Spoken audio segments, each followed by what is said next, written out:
Bonjour à toutes et à tous, bienvenue sur le plateau de H2O.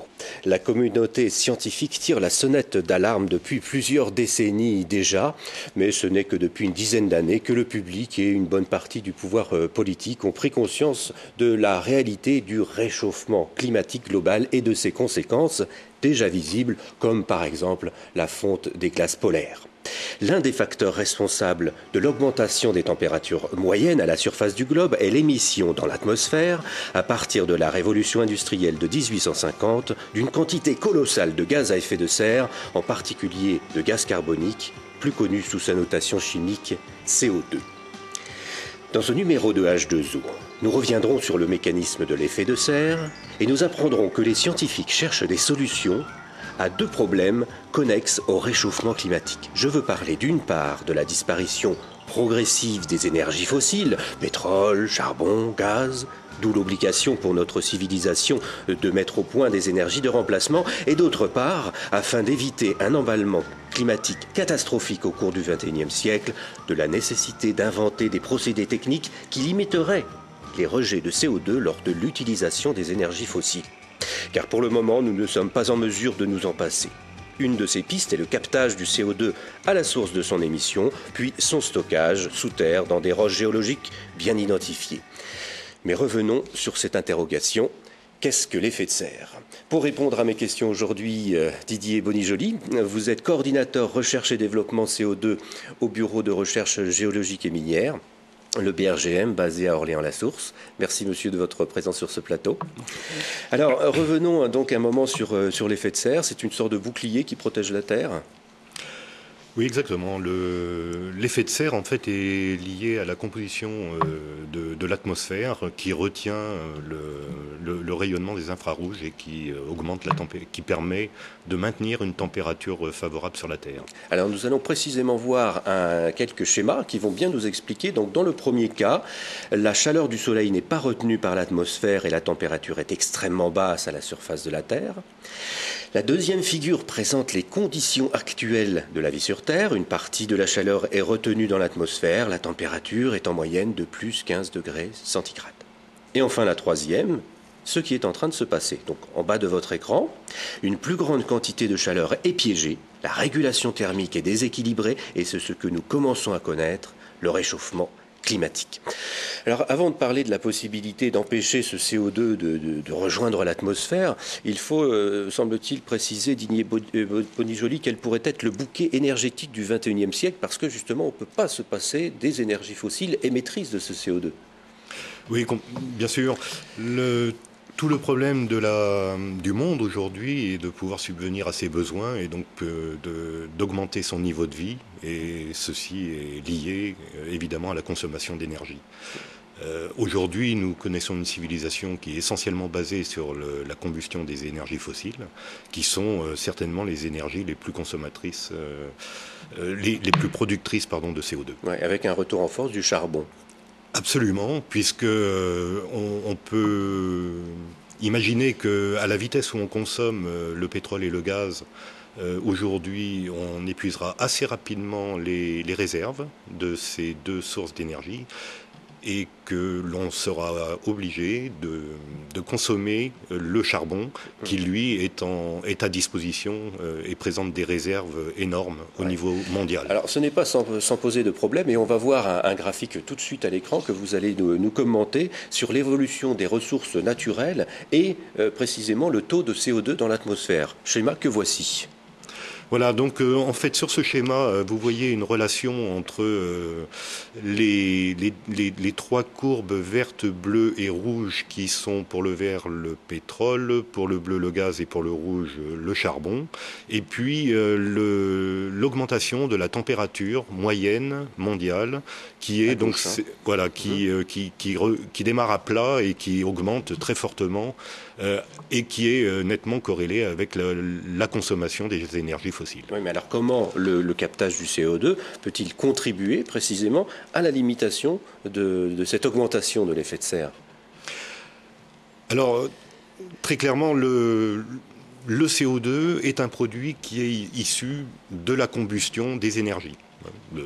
du charbon, du pétrole ou du gaz.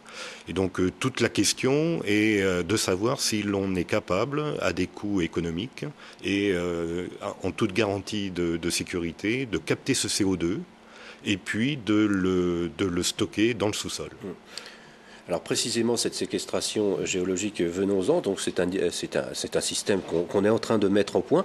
Expliquez-nous-en les grands principes. Alors le principe est de récupérer un CO2 à la sortie des installations industrielles, qui sont des sources d'émissions massives du CO2, de pouvoir capter ce CO2 par des procédés divers, et puis ensuite de le compresser et de l'injecter au travers de forages dans des réservoirs profonds dans le sous-sol. Alors la quantité de stockage en France n'est pas négligeable. On va voir tout de suite une carte de France des différentes régions où l'on peut précisément, voilà. Donc quelles sont les grandes zones concernées du territoire ? Alors cette solution, en fait, ne peut concerner que des réservoirs profonds, des réservoirs géologiques profonds.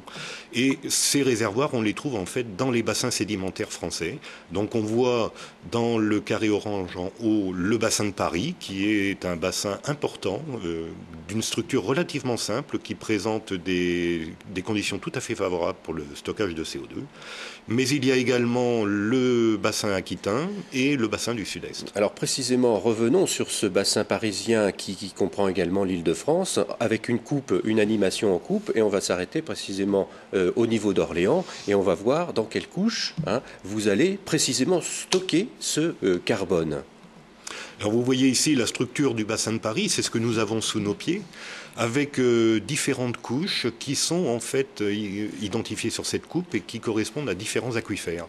Alors nous avons des aquifères en surface qui sont colorés ici en vert ou en quelques-uns à profondeur moyenne autour de 1000 mètres en jaune.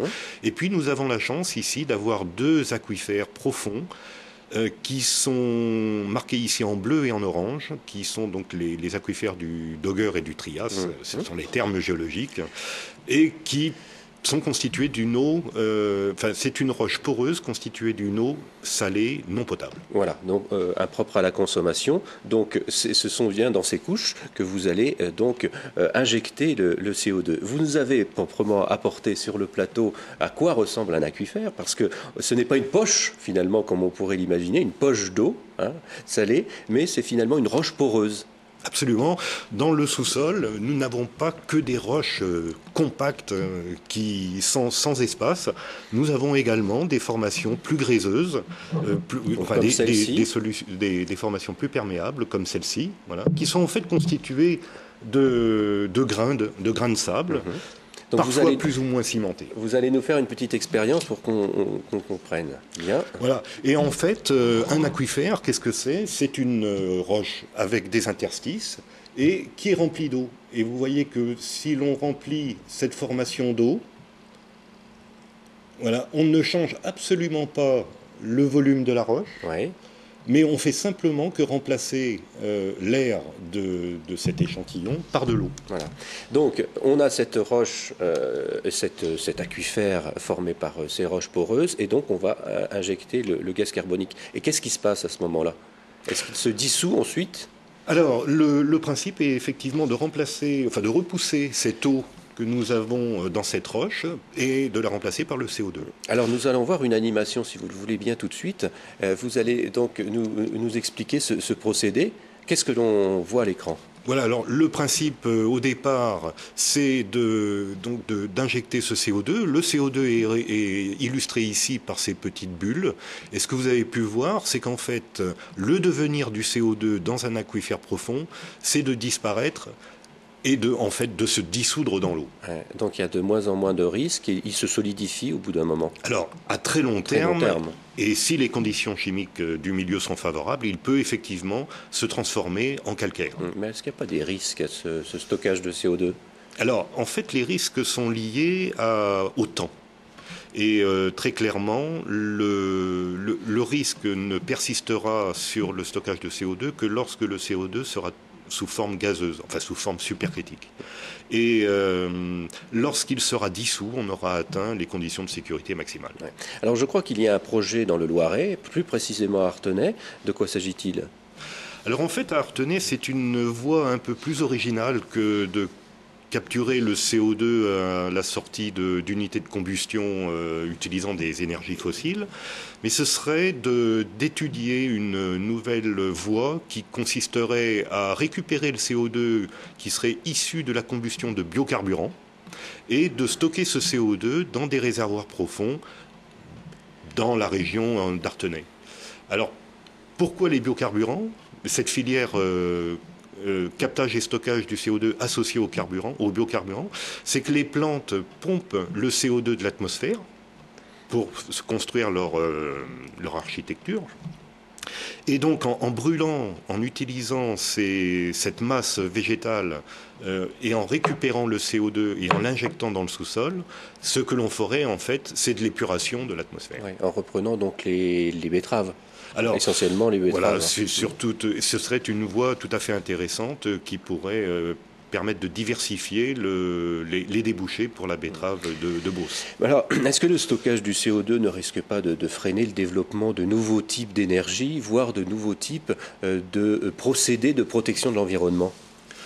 Alors non, parce qu'il faut bien comprendre que le captage et le stockage de CO2 n'est qu'une des voies à mettre en œuvre pour permettre d'atteindre nos objectifs de réduction des émissions de gaz à effet de serre et du maintien de la température moyenne en dessous d'une augmentation de 2 degrés tel que c'est actuellement défini par les objectifs du GIEC. Alors, ce captage et ce stockage du CO2 ne répondraient en fait qu'à 15% des besoins. Et le reste serait couvert par l'amélioration de l'efficacité énergétique, par le développement d'énergies renouvelables telles que l'éolien, le solaire, la géothermie évidemment, et le nucléaire également. C'est vraiment un ensemble de solutions. Pour en savoir plus sur le captage et le stockage du CO2, le site internet du BRGM s'affiche en ce moment même au bas de votre écran. Merci Didier Bonijoli pour votre présence sur ce plateau. Merci à tous d'avoir suivi ce numéro de H2O. On se retrouve dans 15 jours pour de nouvelles aventures scientifiques et en attendant, soyez curieux.